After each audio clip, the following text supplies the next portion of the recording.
जय भीम नव बुद्धा साथियों, मैं हूं राम लखन और आपका स्वागत है हमारे YouTube channel writing and speech में। बिना किसी भूमिका के सीधे आते हैं मुद्दे पर। आज का तीसरा टॉपिक है हिंदू कोड बिल का, और इसमें जानेंगे कि किस तरह से हिंदू कोड बिल में बहुत सारे अवरोध रहे और उन अवरोधों को परम पूज्य बाबा साहब अम्बेडकर किस तरह से सामना किए और उस पर कामयाब हुए। सबसे बड़ी बात यहाँ पर यह है कि बाबा साहब अम्बेडकर एक जगह लिखते हैं कि ये बात झूठ है कि विजय हमेशा सत्य की होती है, जबकि सत्य ये है कि सत्य को जिताने के लिए लड़ना पड़ता है, और जब तक आप सत्य के लिए लड़ेंगे नहीं, सत्य की जीत अपने आप नहीं होती। ये समय के ऊपर नहीं छोड़ा जा सकता। बाबा साहब अम्बेडकर वही काम किए, क्योंकि हिंदू कोड बिल उनको लगा कि ये पेश करना बहुत ज़रूरी है, और उनके द्वारा ही या उनके ही समय में उन्होंने उसको लिखा। लिखने के बाद शोध किया, लिखा, और जहाँ जहाँ जो भी अवरोध आए उसे उन्होंने फेस किया और उस पर वो विजय पाए। कैसे पाए ये जानना हमारे लिए बहुत ज़रूरी है, क्योंकि जहाँ पर भी आप काम करेंगे अवरोध आना तय है, 100% आना ही आना है, वो तो डिसाइडेड है। फिर आप उसको कैसे उससे लड़ेंगे और किस तरह उसे फेस करेंगे और क्या आपका तरीका होना चाहिए। यदि तरीका आपके बाबा साहब अम्बेडकर के द्वारा जो बताए गए रास्ते उन पर चलते हैं तो आसानी से अवरोधों को पार कर जाएंगे। यदि आपने आज के ज़माने के तरीके अपना लिए तो हो सकता है कुछ ना कुछ और नए अवरोध खड़े हो जाएं। देखते हैं पहले इस टॉपिक पर। एक अवरोध ये आया था कि बाबा साहब अम्बेडकर जो हिंदू कोड बिल पेश किए वो अंग्रेजी भाषा में है।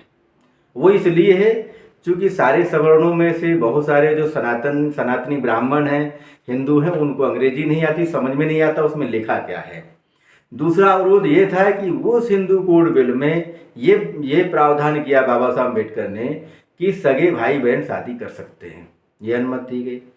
तीसरी बात ये है कि भाई ये कहाँ से लिख दिया, कैसे लिख दिया, हमें इसकी कोई खास जानकारी नहीं, हमारे समझ के बाहर है। बहुत सारी बातें थी जो समाज में विरोध फैला रही थी, या महिलाओं के लिए जो अधिकार लिखे गए वो अधिकार तो पहले कभी थे ही नहीं, ये तो बीच से टपक पड़े जो बाबा साहब लिखे। बहुत सारी बातें थी।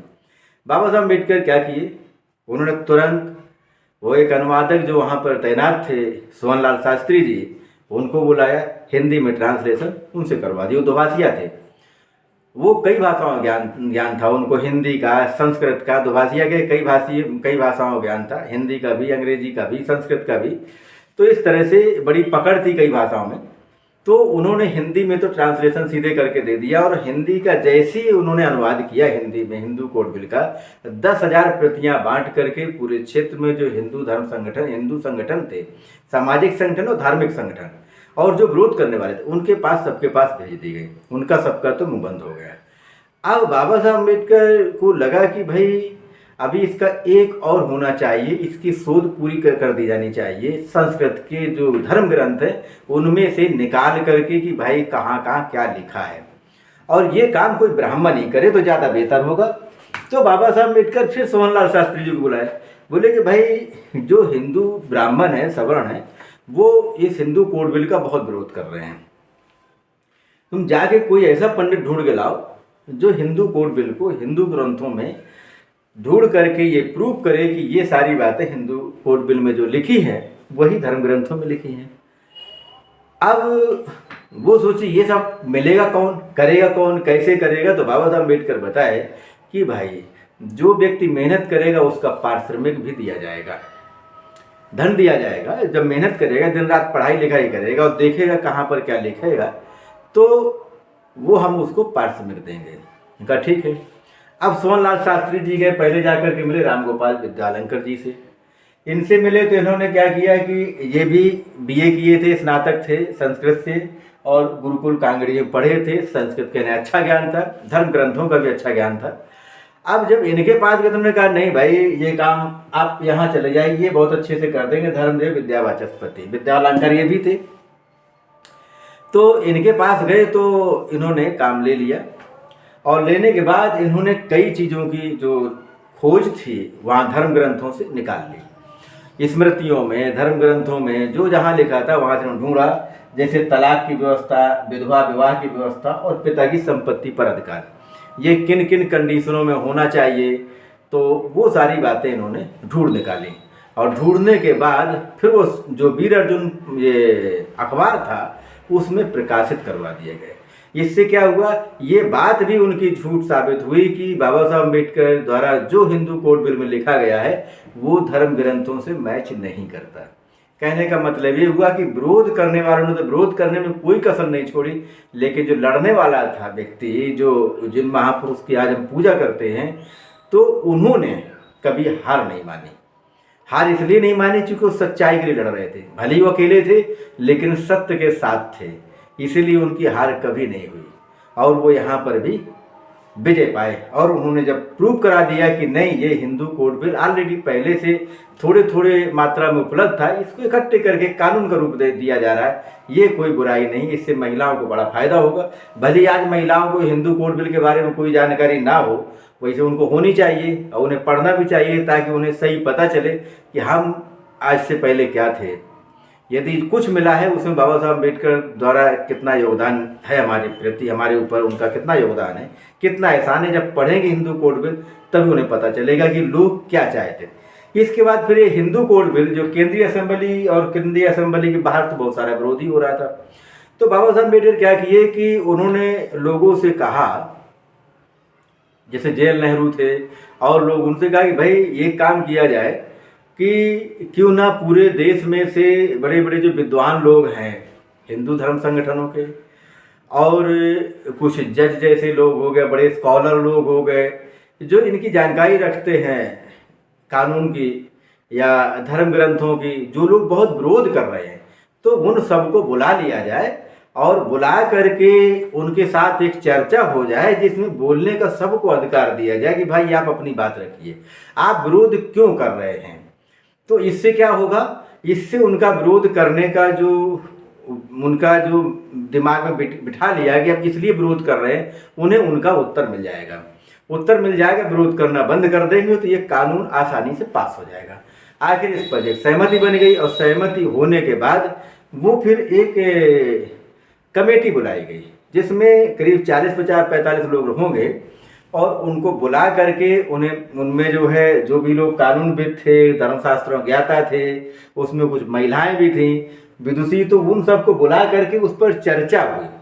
अभी हम बताते देखिए कौन कौन उसमें उपस्थित थे और चर्चाएं किस तरह की हुई और किस तरह लोगों ने खुलकर उसका विरोध और समर्थन किया। अंततः हिंदू कोड बिल उस समय तो नहीं पारित हो पाया, अंततः बाबा साहब अम्बेडकर को रिजाइन देना पड़ा, लेकिन हुई चर्चा क्या क्या ये बताते हैं आपको। इस प्रकार उस कमेटी में इस तरह से बहुत सारे लोगों को बुलाया गया जिसमें जो चोटी के नेता थे, बुद्धिमान लोग थे, जिसमें जो पार्लियामेंट का सेंटर हॉल था वहाँ इस कमेटी के लोगों को बिठाया गया, वहाँ चर्चा हुई। उसमें थे अध्यक्ष तो बाबा साहब अम्बेडकर थे, चूँकि जवाब उन्हीं को देना था, सवाल बाकी सभी लोगों के थे। जैसे अब देखेंगे यहाँ पर बख्शी टेकचंद थे और सर्रोवर गोपाल नाथ नारंग थे, माननीय अल्लादी कृष्ण स्वामी थे, दुर्गाबाई थीं, 2 महिलाएं और भी थीं, और माननीय पीवी काणे भी थे, रघुनाथ शास्त्री थे लोड़ेवाल, और देवनायकाचार्य थे, साथ में माधवाचार्य भी थे और नामबियार थे, केरल के थे ये। अब बात ये आती है कि जो महिलाओं के अधिकार थे उनमें इन सबके विचार आखिर क्या थे, ये लोग क्या चाहते थे, किस तरह के अधिकार का ये विरोध करते थे। अब जैसे यहाँ पर देखेंगे कि जैसे बख्शी टेकचंद, इन्होंने बताया कि भाई जो महिलाओं के अधिकार हैं पुत्री की, तो ये तलाक का तो इन्होंने समर्थन कर दिया कि ठीक है कि तलाक की कोई बात नहीं, तलाक हो सकता है, लेकिन जहाँ पर संपत्ति की बात आई तो ये बच्चियों को, लड़कियों को पिता की संपत्ति पर अधिकार के बिल्कुल विरोध में थे, वो कोई अंश उसको देना नहीं चाहते थे लड़की को। और उन्होंने बताया कि यदि ऐसा कुछ हो गया तो हरियाणा के जो जाट हैं, जाट समुदाय के इन्होंने उल्लेख किया कि जो जाट समुदाय के लोग हैं वो लोग क्या करेंगे, लड़की को पैदा होते ही मार डालेंगे। क्यों? उन्हें ये भ्रम हो जाएगा कि हमारी लड़कियां जब शादी विवाह करेंगे तो अपने पति के साथ, मतलब दामाद के साथ मिलकर हमारे ये कोर्ट केस करके हमारी जो संपत्ति, हमारे खेत हैं, उनको बंटवा डालेंगे। तो और जब इस तरह का होगा तो वो समस्या ही ना पैदा हो, इसलिए जन्म देते ही मार डालेंगे। और साथ में कुछ लोगों का कहना ये था कि जो भाई बहन का प्रेम है, यदि बंटवारा हो गया तो ये प्रेम कम हो जाएगा। इस तरह की बहुत सारी बातें कही गई। अब देखिए यहाँ पर, अब इसके बाद तुरंत जैसे ये बात इन्होंने कही संपत्ति का अधिकार नहीं दे सकते, अब वहाँ पर नामबिहार थे, केरल से आते थे। उन्होंने कहा भाई मैं केरल जाके क्या मुंह दिखाऊंगा लोगों को, हमारे यहाँ तो लड़के को तो कुछ दिया ही नहीं जाता, पिता की संपत्ति पर तो सिर्फ लड़की का अधिकार होता है। यदि ये कानून पास हो गया कि लड़के को अधिकार रहेगा और लड़की को भी अधिकार रहेगा, तो लड़की को तो मिलता है वो तो ठीक है, लेकिन उसमें हिस्सा लड़कों को भी दिया जाएगा, तो ये फिर तो हमारे यहाँ कानून के खिलाफ हो जाएगा, क्योंकि हिंदू तो वो भी थे। लेकिन समस्या यहाँ दोनों तरफ बनी हुई थी। अब देखते हैं आगे कि हाँ, अब यहाँ पर जो एक मिनट है, देखते हैं इनको कि अब मैं बता रहा था इन दो लोगों की बात, देवनायकाचार्य और माधवाचार्य। चूँकि ये दोनों जो थे ये हिंदू नेता थे या ये कहे धर्मगुरु, और ये जो थे देवनायकाचार्य केवल संस्कृत में बात कर सकते थे और माधवाचार्य हिंदी में। और ये दोनों जो है पुत्री को किसी भी तरह का अधिकार देने के पक्ष में नहीं थे। कारण ये क्या बताते हैं कि जो लड़की होती है पुत्री, पहली बात तो जो उसका विवाह हो जाता है तो वो उसका गोत्र बदल जाता है, उस ससुराल का गोत्र उसका हो जाता है, तो इस गोत्र की नहीं रहती तो उसको कोई अधिकार नहीं बनता। दूसरी चीज़ कि कन्या दान किया जाता है, पुत्र का दान नहीं होता। जब और कन्या को दान भी किया जा सकता है, बेचा भी जा सकता है, पिता उसे बेच सकता है, पुत्र को नहीं। इसलिए जो है वो कन्या का दान जब हो जाता है तो फिर संपत्ति में किस तरह का अधिकार मिलना चाहिए, ये चीज़ बताया। तीसरी चीज़ ये बताई कि पिता की मृत्यु होने पर पुत्री पिंडदान नहीं कर सकती, इसलिए भी उसे संपत्ति पर अधिकार नहीं होना चाहिए। ये इस तरह के इन्होंने तीन चार बातें बताई और पुत्री को कुछ भी देने से, किसी भी तरह का अंश देने से उन्होंने साफ मना कर दिया। अब आगे देखते हैं। अब यहाँ पर एक बात और देखते हैं, जो देवनायकाचार्य हैं ये तो केवल संस्कृत ही जानते थे, तो उन्होंने एक आरोप क्या लगा दिया कि जो गोष्ठी बुलाई गई है उसमें उन्हीं लोगों को बुलाया गया है, उन लोगों ने बुलाया है जो अंग्रेजी के बड़े विद्वान हैं। और जो हम लोग हैं, हम संस्कृत जानते हैं, अंग्रेजी नहीं जानते, तो हमारे समझ में नहीं आता है वो लोग क्या बताएंगे। लेकिन इस काम के लिए वहाँ पर सोहनलाल शास्त्री जी को रखा गया था। वो क्या करते थे, जो संस्कृत में बात करता था तो उसका अनुवाद करके उन्हें अंग्रेजी वाले को अंग्रेजी बताते थे, हिंदी वाले को हिंदी बताते थे। यदि कोई व्यक्ति वहाँ हिंदी नहीं समझ रहा, जैसे साउथ इंडिया का कोई व्यक्ति है, जैसे वो हिंदी नहीं समझ पा रहे हैं, तो वो अंग्रेजी से या संस्कृत से हिंदी में ट्रांसलेट करके उसका अर्थ उन्हें बताते थे। ये काम तो कर रहे थे।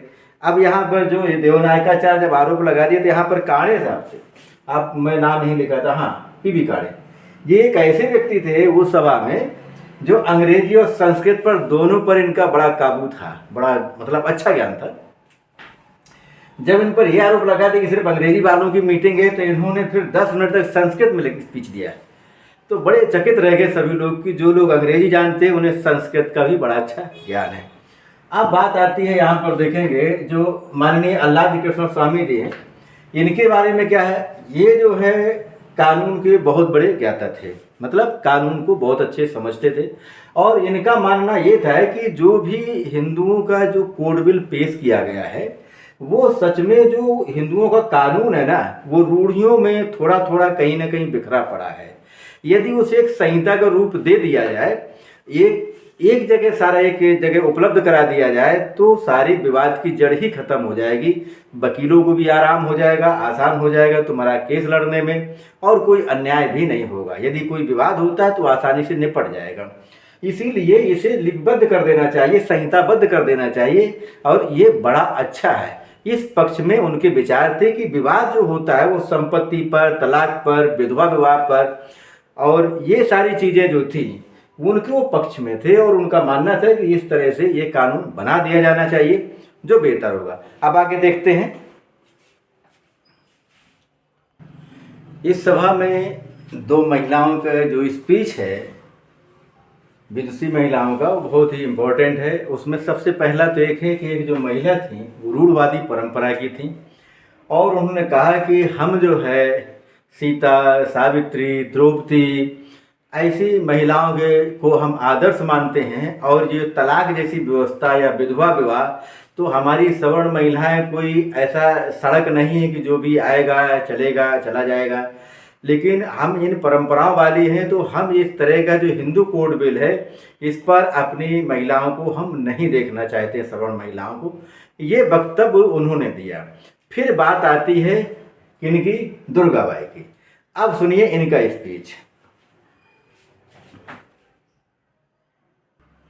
दुर्गाबाई कहती हैं कि भाई जो ये कह रहे हैं कि भाई हम द्रौपदी और ये सीता और इनका सबको नाम ले रही हैं, तो वो दुर्गाबाई बोली कि भाई द्रौपदी के एक ही टाइम पर 5 पति थे और दशरथ के तो 3 रानियां थीं, याज्ञवल्क्य की एक ही समय में 2 पत्नियां थीं। और क्या हम ऐसा ही जीवन जीना चाहेंगे?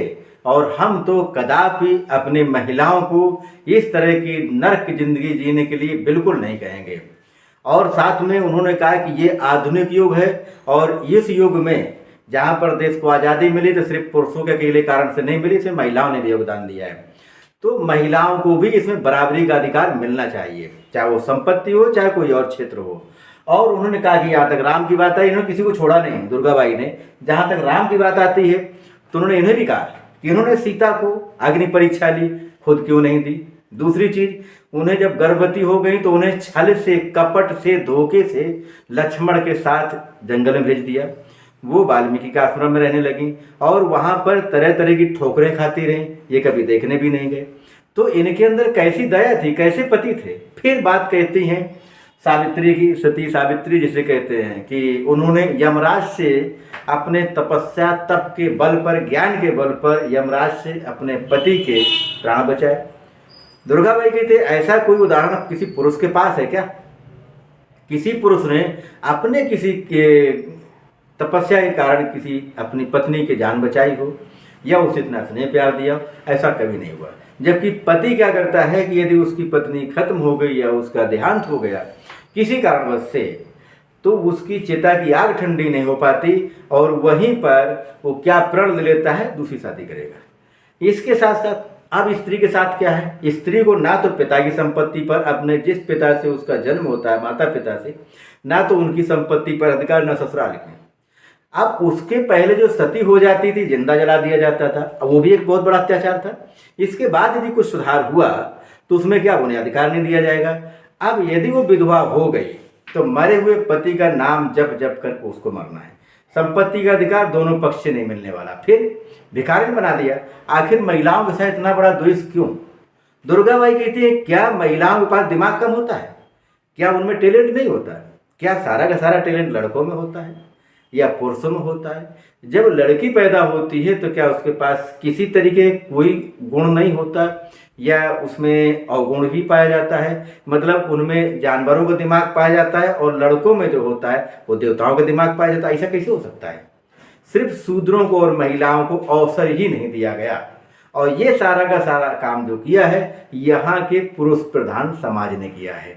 मैं ऐसी व्यवस्था को ठोकर मारती हूँ और जो समाज को उच्च स्तर पर ले जाने के लिए जो काम किया जा रहा है वो एक कदम है, बढ़ता हुआ एक बड़ा कदम है, महत्वपूर्ण कदम है।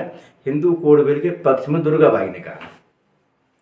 सोचने वाली बात है कि उस समय की महिलाएं भी इतने आगे सोचती थीं, तो फिर आज क्यों नहीं? भाई जब दुर्गाबाई उस समय बता सकती हैं तो फिर आज क्यों नहीं समझा जा सकता है कि बात बिल्कुल सही है? क्या लड़कियों में कम टैलेंट पाया जाता है? फिर उन्हें अधिकार क्यों नहीं? फिर उस समय अधिकार क्यों नहीं बना पाए गए? आखिर उनको बार बार क्यों टुकड़ों में पेश किया गया? क्या जो पार्लियामेंट में लोग उस समय बैठे थे क्या उनमें सोच समझ कम थी या फिर आज कम है? इस तरह से इसकी प्रासंगिकता को हमें समझना बहुत जरूरी है। इसके बाद और देखते हैं आगे। दुर्गाबाई ने एक बात और कही कि जो यहाँ का हिंदू समाज है, उस हिंदू समाज में जो महिलाओं की बुरी स्थिति है उसका कारण है पुरुष।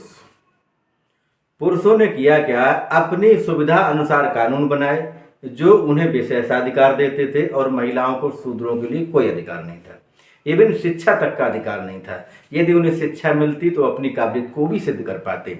और एक बात कही, जो जंगली जनजातियां हैं, आदिवासी, उन्होंने ये भी तुलना कर डाली कि जो आदिवासी लोग हैं वो तुम लोगों से ज़्यादा अच्छे हैं, कम से कम वहाँ भी महिलाओं को कुछ अधिकार प्राप्त है, तुम्हारे यहाँ तो कोई भी अधिकार नहीं दिया महिलाओं को, और जो भी लिखा जा रहा है उसके विरोध में खड़े हैं। ये बात वो बोलती हैं। तात्पर्य ये हुआ कि हिंदू कोड बिल खैर पास तो नहीं हो पाया, कुछ धाराएं पास हुई, कुछ आर्टिकल पास हुए, पूरी तरीके से पास नहीं हुआ। फिर फिलहाल बाबा साहब अम्बेडकर को जो है इस्तीफा देना पड़ा। लेकिन बात यह है कि ये जानकारी उस समय बाबा साहब अम्बेडकर दे गए जैसा समाज को वो बनाना चाहते थे, जैसा वो चाहते थे कि हमारा देश ऐसा हो, महिलाएं जिन अधिकारों से वंचित हैं वो अधिकार उन्हें भी प्राप्त हों। तो हिंदू कोड बिल वो एक ऐसा बिल है जो जमाने से अधिकार विहीन महिलाएं हैं उन्हें भी वो अधिकार दिलाने में सक्षम था।